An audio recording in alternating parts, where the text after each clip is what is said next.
What are homeless people gonna do for this hurricane? Yeah, there's no shelters, they haven't offered us anything. Yo, she's really out there panhandling. Yo, look at this. She's really out there panhandling in a hurricane, guys. You guys seeing this? Up against the wall. Look at that.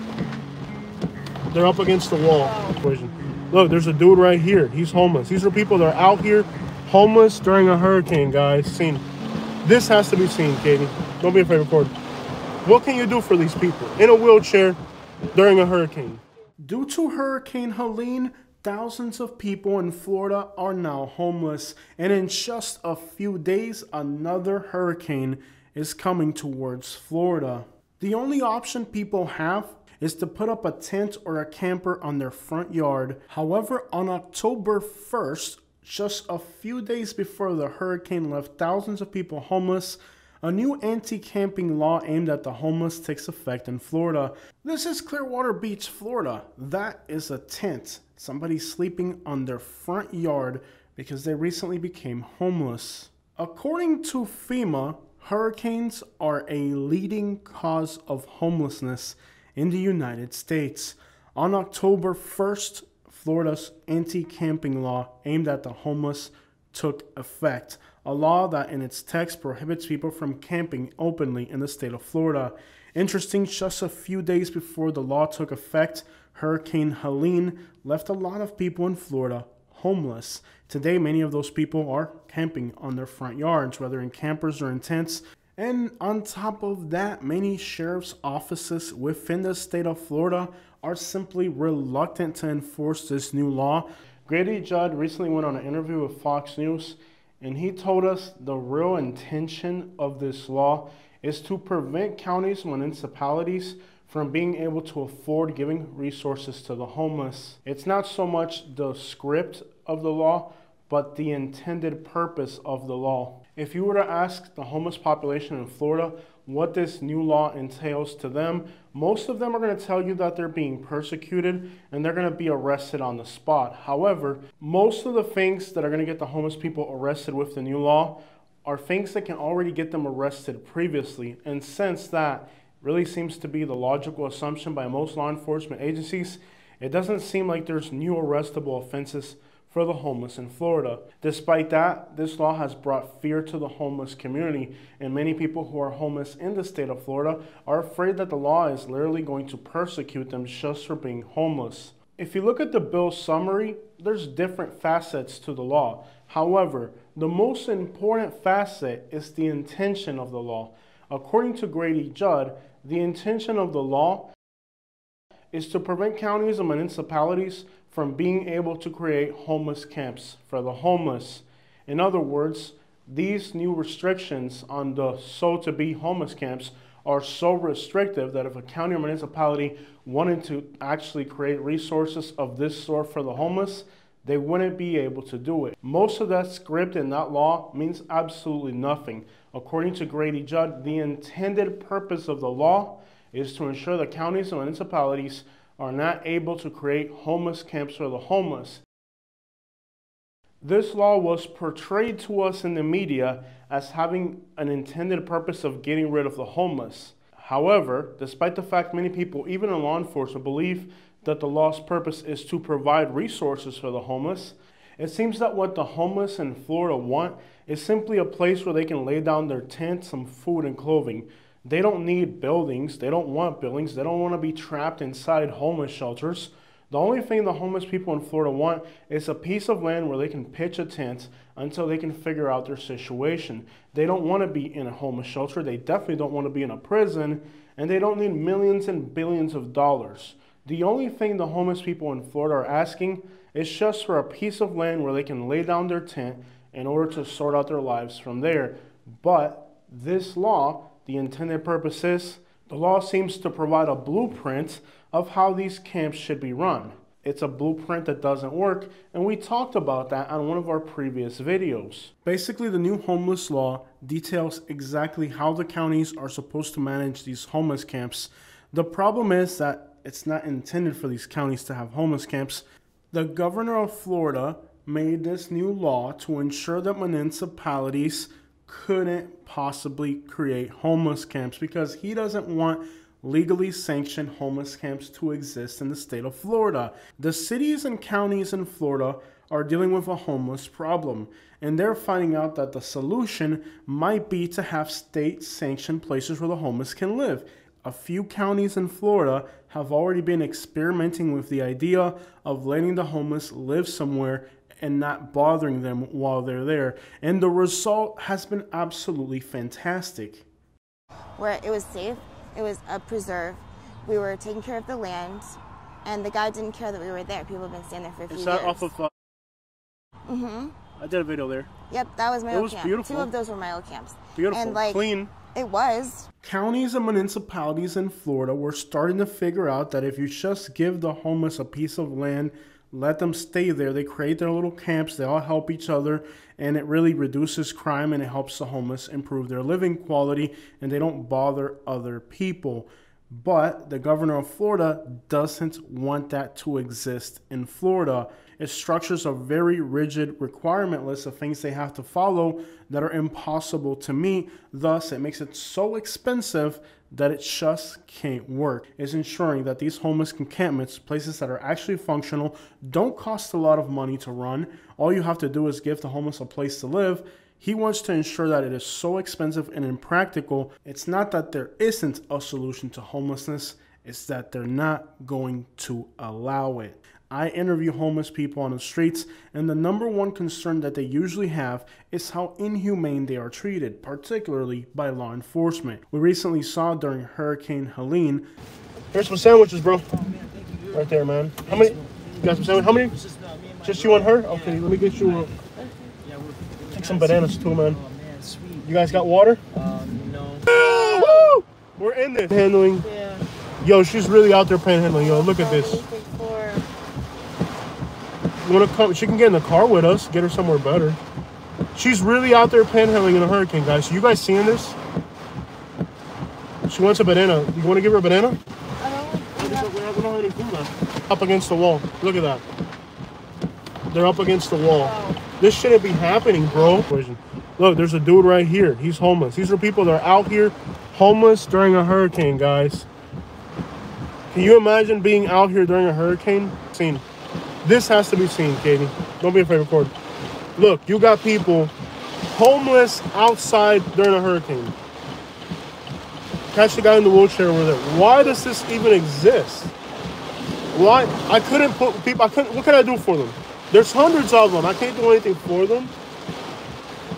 Look at this, bro. They got people out here in a wheelchair. What can you do for these people in a wheelchair during a hurricane? What can we do? Buy them a water or something? I don't know. Give me a $10 bill so they can get this guy inside. No, record. This needs to be recorded. You can put it down. Put it down. In his interview with Fox News, Grady Judd said that the homeless in Florida are being treated with compassion. In fact, he repeated the word compassion over 10 times during his 10-minute video. However, we were on the streets of Florida during Hurricane Helene, and we saw countless homeless people. Some of them were elderly, some of them were disabled, some of them were in wheelchairs. All of them were outside in the rain because the homeless shelters in Florida do not accept the homeless, and law enforcement and the counties are not providing places for the homeless to go during hurricanes. Florida's homeless are literally outside in the rain during hurricanes.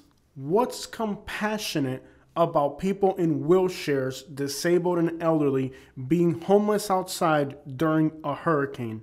It's all a sack of hypocrisy and lies. If you are homeless in Florida, you know the rules. You know you can get arrested for loitering. You know you can get arrested for trespassing. You know you can get arrested for not leaving after being warned by the property owner.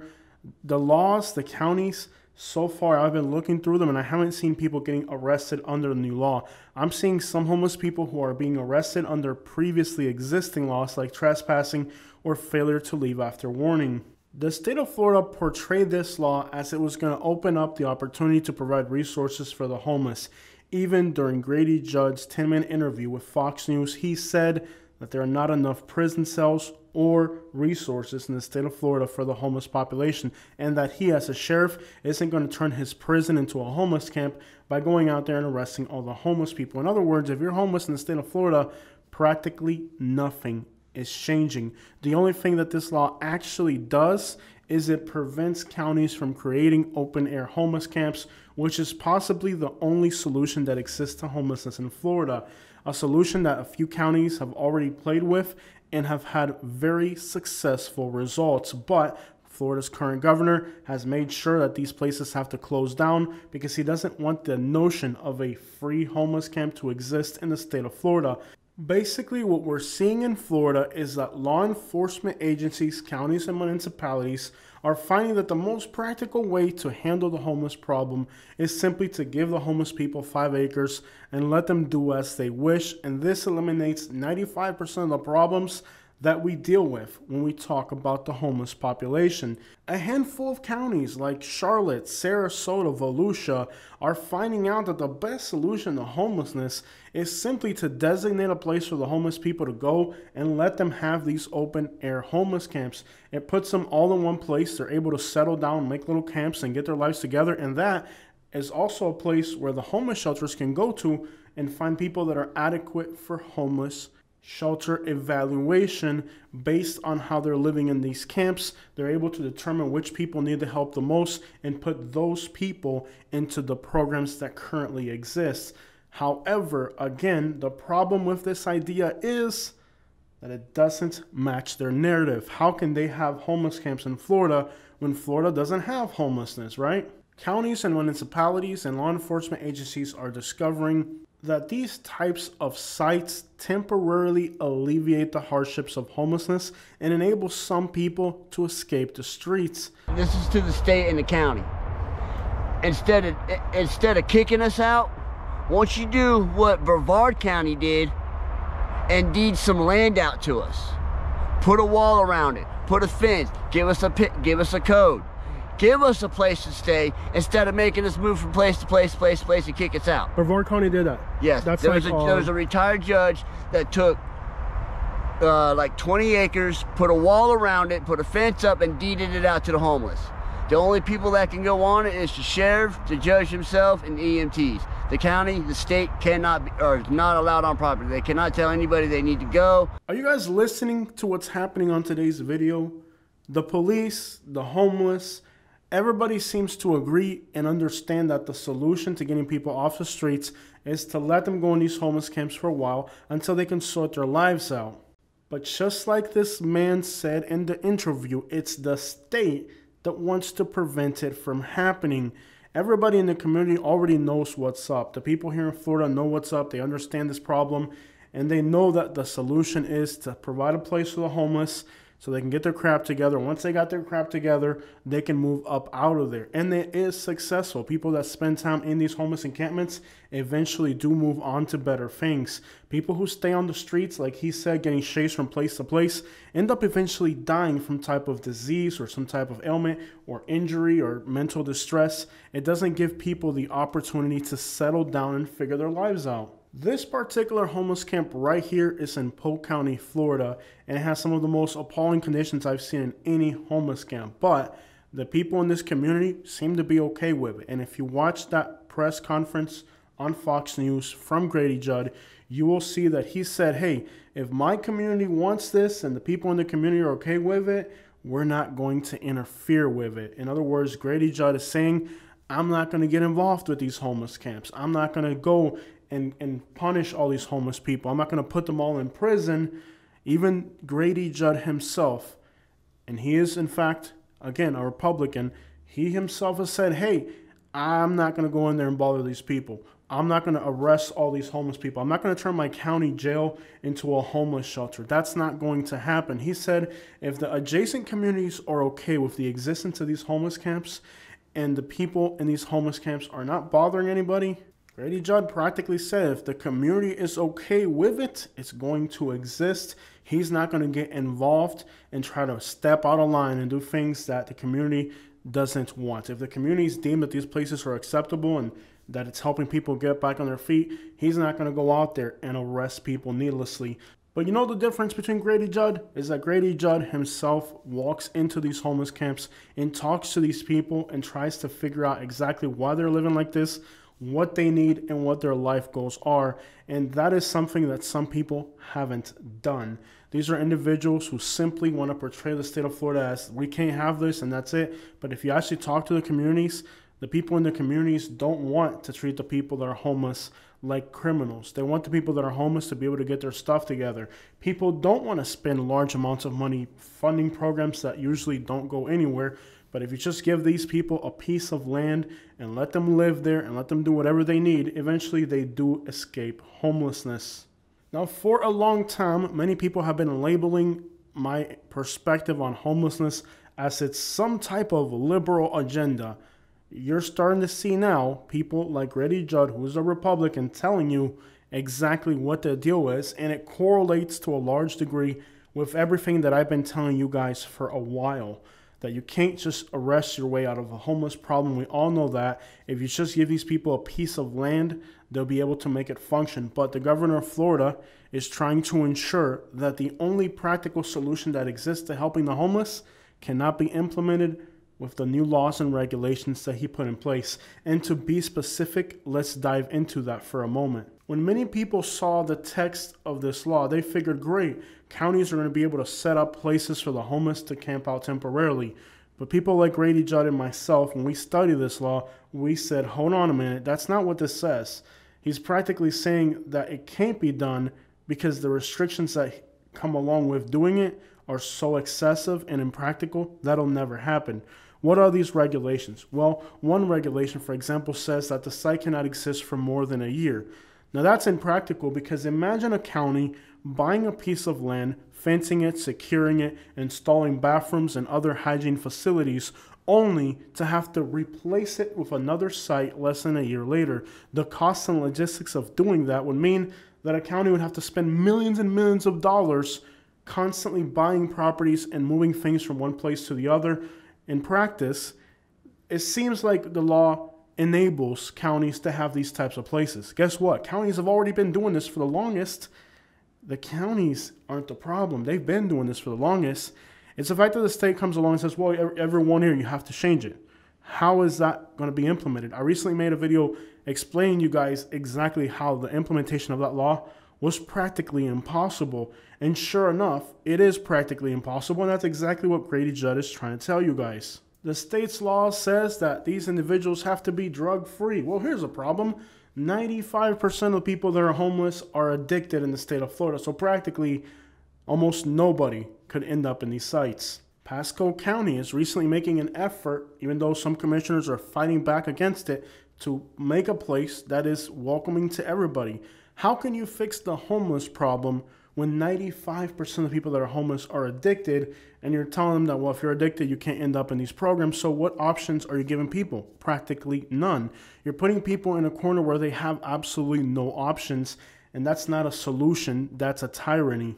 Now, as far as police officers treating the homeless with compassion, there are great police officers, and there are police officers that have to make some improvement.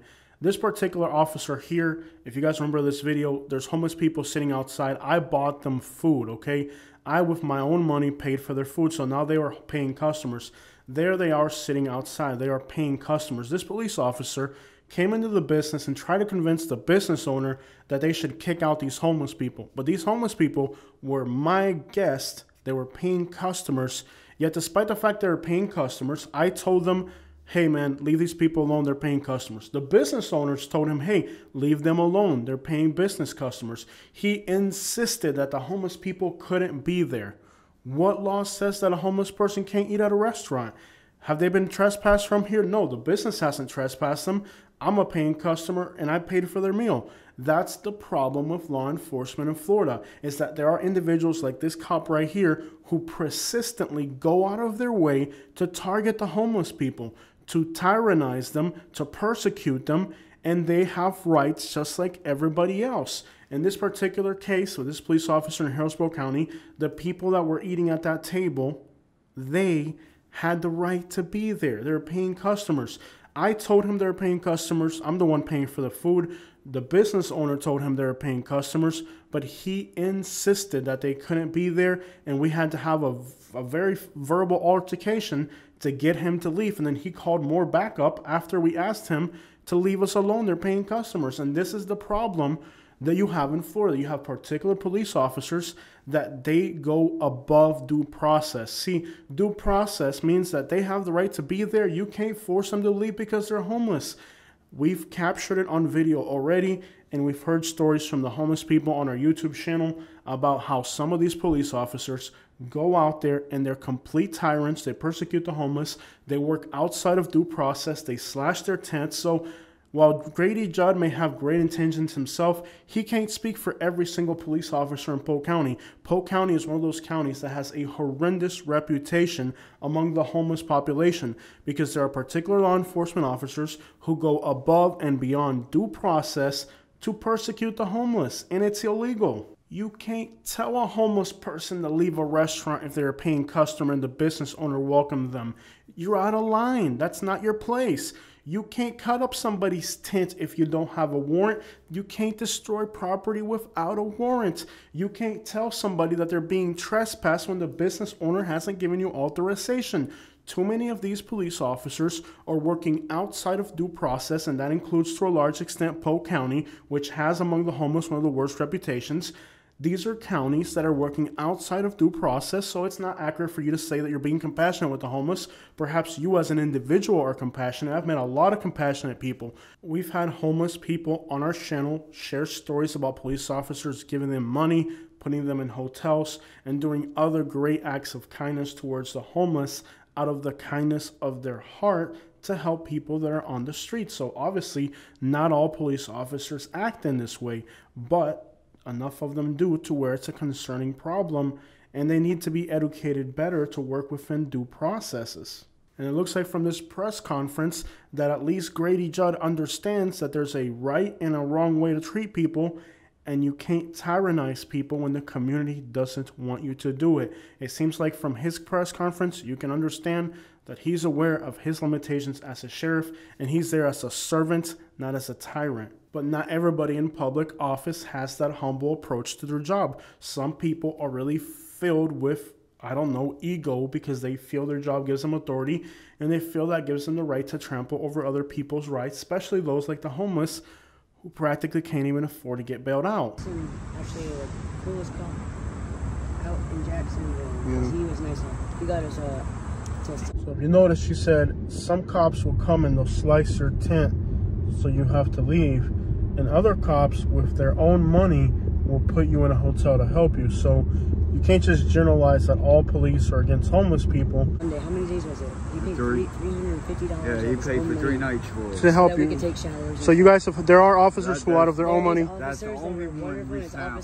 Cool. Officer Sealoss. Yeah. His jurisdiction was actually right there off of Morris and Firestone. That's where we were. And Yeah. we had to come. So that's Well, you gotta keep in mind too, like they got a job, and a lot of times, like I know you said somebody had a personal vendetta, and I already talked to another homeless person who told me the same thing. Yeah, it's Norton. Norton, that's the same name I've had. Yeah. I've heard that all the way he through. was So- riding around through here today, Yeah. taking people out. And he's got an undercover truck. Somebody told me. Yeah, it's a silver. I'm not silver. Gray Silverado. Gray Silverado. So now, Like what we solution? went up through this way on Publix and Yeah. hit Youngerman. There's Yeah. camps out there on Youngerman when you take a left. Yeah. Right across the street from Sam's Club is one. Yeah. That's where he's going to go fuck with next. Gotcha. See, I want a job, So like they move you. but it's hard with the moving. Yeah, with the moving. The more we I'm a firm believer that the overwhelming percentage of police officers that we have in Florida are good-hearted people, and they're smart. And just like Grady Judd saying, hey, I'm not going to turn my county jail into a homeless shelter, I'm not going to go bother these people, especially when the community is okay with their presence. The same exact thing can be said about other agencies in the state of Florida. I've tried to get out there and talk to different police officers from different agencies about this topic, and a lot of police officers are not going to degrade themselves to that level. They're not going to go out there and tyrannize people needlessly. But you have these specialized gang units, you have these homeless units, and these are individuals who are pretty much heartless. They do their job. And how my Dominican friends say, hay que hacer tu diligencia. You have to do your due diligence. In other words, if you're homeless, you know you can't be vagrant in front of a building. If you're homeless, you know you got to keep up your appearances. If you're homeless, you know the way you got to move and the way you can't move, and you just got to move in a way that doesn't make it obvious, and that isn't impossible. But just like I made that video previously talking about how this law seemed impossible to put into implication, Grady Judd also agrees that this law doesn't seem like the implications of it or the practical application of this law seems logical. I mean, after all, if 95% of people that are homeless are addicted, how can you say that people who are addicted can't go to these places? It doesn't work. It doesn't make sense. And the crazy thing is, Grady Judd pointed out at the end of the video, it's not made to make sense. It's not supposed to make sense. He's not helping homeless people get resources. He's making sure that the counties don't create these types of places because he doesn't want these places to exist in Florida. And that's really the reality of this situation. It's not that homelessness doesn't exist in Florida. It's like I've been telling you guys for years. It's not that this problem doesn't exist. It's that they don't want you to know it exists. And I want to remind the people that say, California, California, Fox News told me California, that I've been to California, and I don't think their homeless problem is worse than ours. Because at the time I went to California, it was shocking to see all the homeless people on the sidewalks. We have the same problem here in Florida. The only difference is it's hidden in the woods where you can't see it.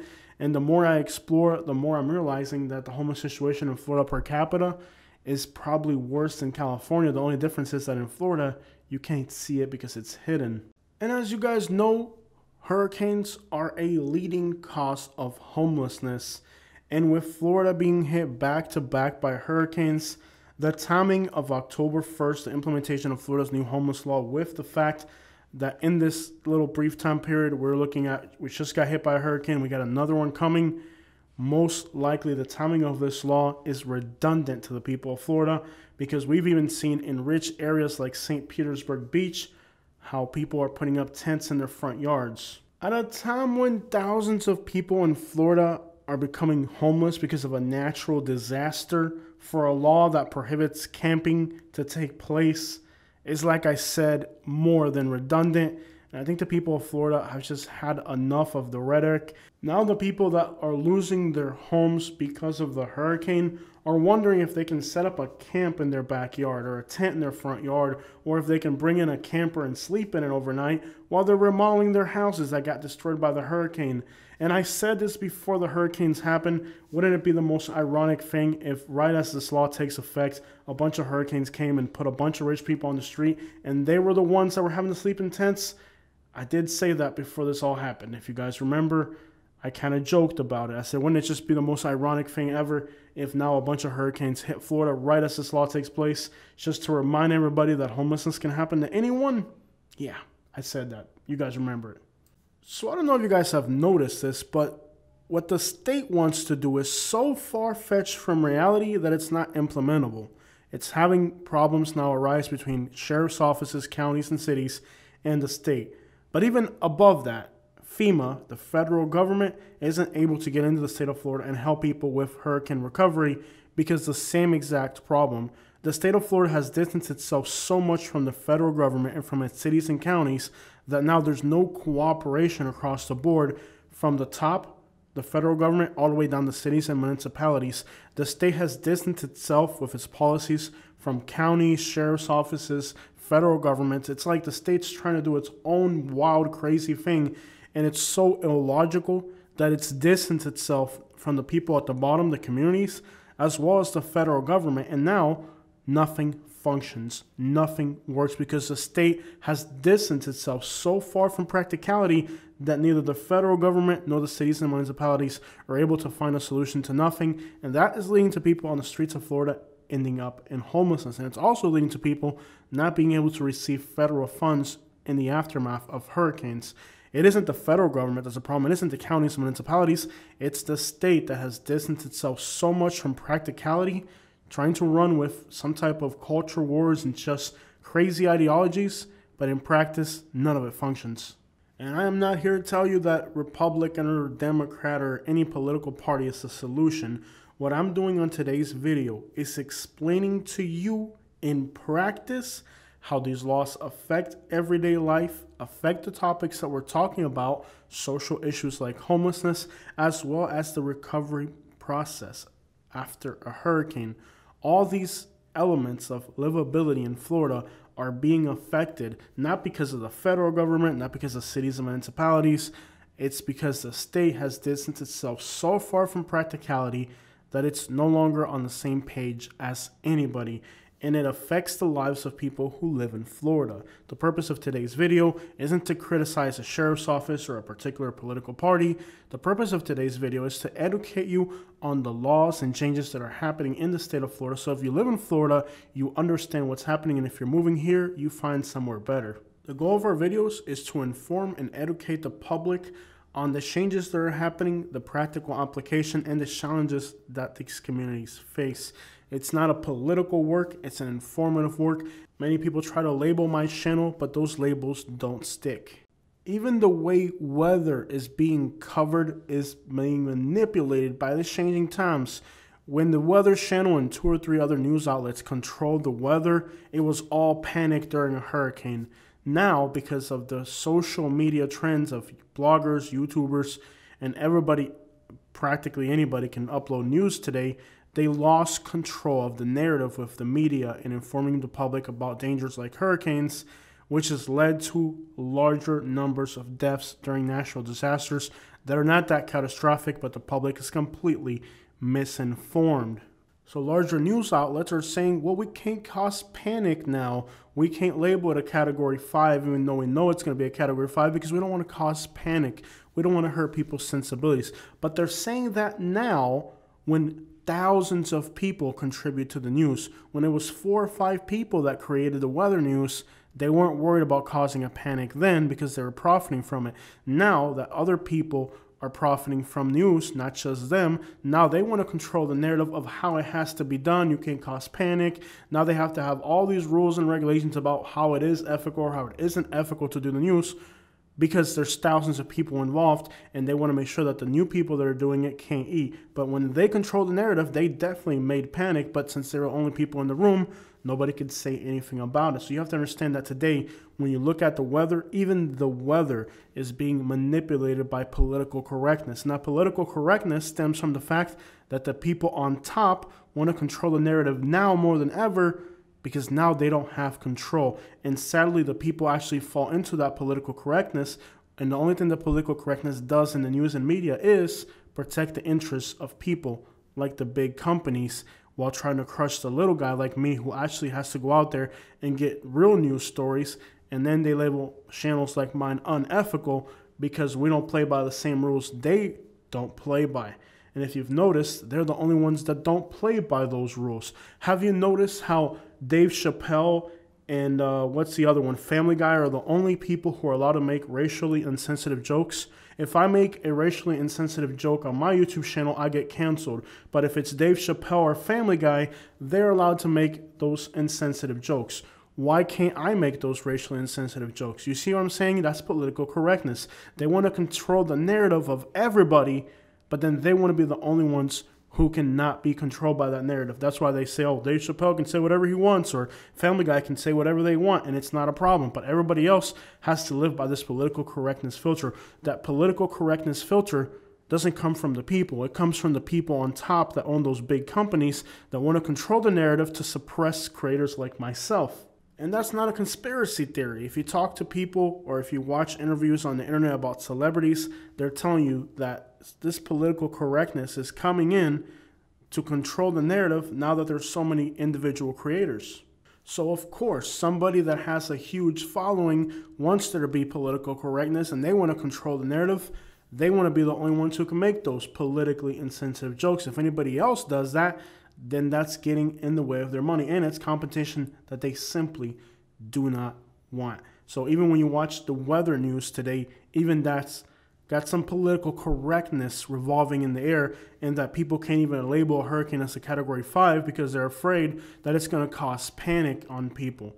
And that's why today we have so many deaths during hurricanes. Unreasonable, because the news networks are just simply afraid to say it's going to be a Category 5. They want to keep holding on to the last minute. It happened with Hurricane Ian. They knew Hurricane Ian was going to be a Category 5, but they were afraid to say it. And this Hurricane Milton might be the same type of scenario where they know it's going to intensify, but then they're afraid to say it because they don't want to cause panic. But the reason they don't want to cause panic is because that panic will now be managed and make money for people like small-time creators. And they don't want small-time creators to make that money. So what do they say? We can't cause panic. Well, if there's no panic, there's no news frenzy. People go to the news, not to small creators. It gives them an opportunity to continue to capitalize on the media. Basically today, even the weather has to play by the politics of political correctness because the people with big money want to control everything. And we're in a day and age where people believe the stupidest things possible. Sometimes I wonder if these are robots that are making these comments on my YouTube channel, because I don't think a human could possibly be that stupid. But sadly, people really are stupid enough to believe just about every conspiracy theory that comes out there, as dumb as they are. But the obvious truths that are in front of them cannot be seen. This is the state of Florida. Hurricanes, homelessness, all these things are interconnected in a very weird way. And sadly, even the way we get our weather these days has to play by the politics of the day. Now they're getting to the point where if like a YouTuber like myself covers something like a hurricane, they want to label it as, what do they call it? Destruction tourism. Now this isn't destruction tourism. This is real journalism. And sometimes the real journalists like myself get stories that don't make the cut for the big news because it doesn't fit their narrative. No longer does it have to be some journalist who went to some school who works for a specific news agency the only people who can report the news.